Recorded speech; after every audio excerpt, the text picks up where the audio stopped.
the other chart. I'm going to talk more about the planets in my next talk, which I'm giving. But here I want to really talk about the moon. So once we get to know about the karma and the template we've got, it is really our responsibility to consciously purify it. You know, purify it, improve it over the years. So every time we purify our karma, we find there's some more karma there.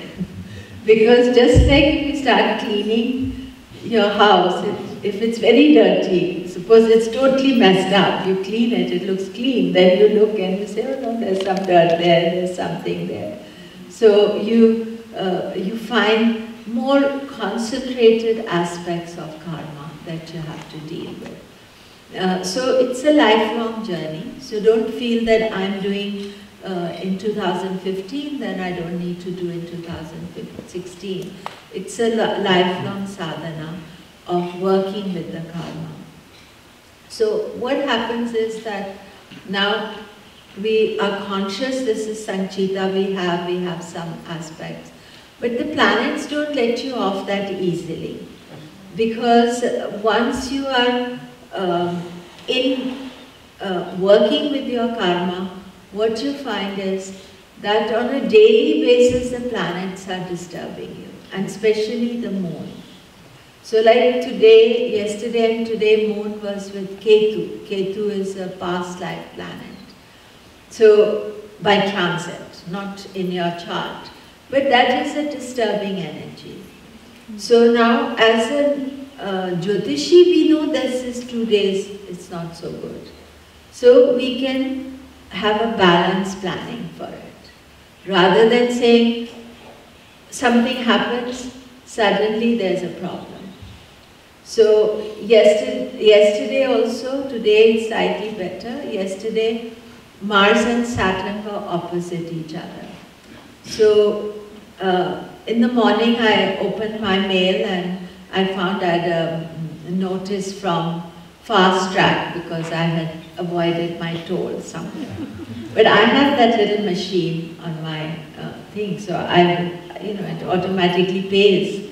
So I had a notice to pay 30 pounds. So I knew Saturn and Mars were opposite, so then I called them up instead of leaving it for another day. So I resolved it at that moment, and it just turned out that I had all my old information with them, so they didn't know I had a new car. So, so sometimes the karma doesn't need to become a big fine, because and yesterday, there was a lot of, or the last 2 or 3 days, there's been a lot of disturbance because of this aspect of karma. And there's 2 types of karma then, 2 qualities of karma that we need to be aware of.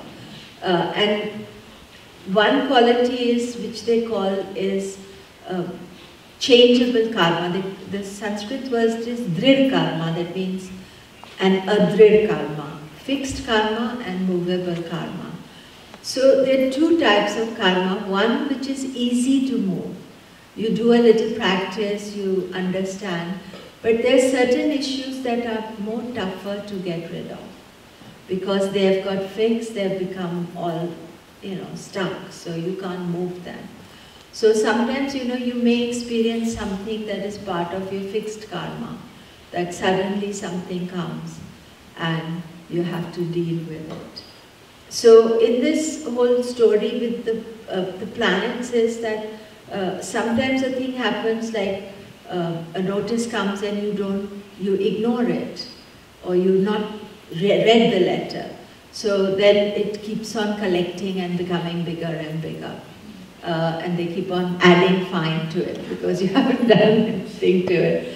Whereas if you work with it right at the moment your consciousness wakes up that I need to do something about it, you can resolve especially the simpler karma.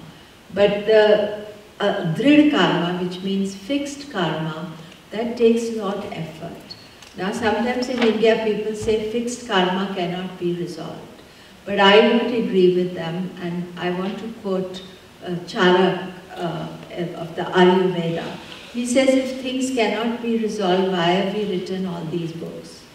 Why are we talking of, not books, but all this knowledge? If Ayurveda can't help you, if it's only fit karma there, then why go to Ayurveda? So why the sages taught us yoga? Why all this knowledge is there? Because these things are resolved, but some things are more easier to resolve, some things are harder to resolve. And these planets on a daily basis now, they'll be fine for a few days, but again moon will be in a troubled position. There'll be some other, actually 2015 is relatively very good. So there's not too much drama for you to face. That's for next year. I'll talk about it tomorrow. I think I'm talking tomorrow. Sunday morning, yeah. So I'll talk on Sunday morning. But 2015, because we have a very good energy this year, 2015. And generally I find that with good energy, people are not that focused on trying to fix their stuff, because they should be, but they think, oh, everything's okay, so that we don't need to do it. When the planets get tough, which is next year, there's a lot of tough planets next year, so I'm warning you. So then your karma is really coming. So it doesn't mean that you are going to get scared about it, it means that you are preparing from now. That your choices are more open now, but they are more limited next year. You know, it's just like there's thundercloud and lightning and rain, then you have an umbrella or a raincoat with you. So, the whole aspect of why we study the light is that not only to find what is the exact karma that we bring in, but also the unfolding karma of the daily energy. So how to be master of that? So at this stage, today when you are learning something, the most important planet in wisdom and education is Jupiter. And Jupiter is exalted this year. And in fact, at this moment, Mercury is also good, Venus is also good. So, as a general quality of planets, the planets are pretty strong. But if Guru is strong, it means you have Jupiter's Guru.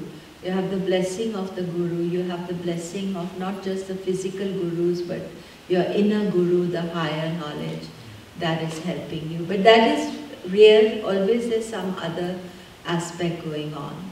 So you have to understand this, that these energies are there to test you. But you have to start thinking about them. Next time you feel unhappy, you have to think, maybe the moon is unhappy today, tomorrow I'll be okay. So let me not react today. Let me not have an instant reaction to everything in my life. You know, that is the way you start developing your karma. Secondly, the other thing is to understand that we have certain karmic patterns, and sometimes that karmic pattern may tell you something more difficult. So for example, the example I was giving, talking to Swamiji yesterday, was about relationship. This person in their chart had a difficult karma for relationship. So what I was advising him maybe 15 years ago, that why don't you let it go? You know, do something more spiritual and follow. Let that energy go, because that will bring you great sorrow or unhappiness. And that can be sometimes, but what I said is that you have to be able to go against karma. That's quite tough. You know, to be able to resolve your issue is not the easy option. To be stuck in your issue is the easy option. So sometimes you guys, some of you know your charts, may have certain templates there that are more difficult to deal with than easy. But that means that you have to think of it with a different eye, because complicated templates of life are not good for material life. They are good for spiritual life. because it is encouraging you to go beyond the day-to-day aggravations and to look beyond that. And that in life, it is very helpful, because then you are not engaging in the negativity of your karma.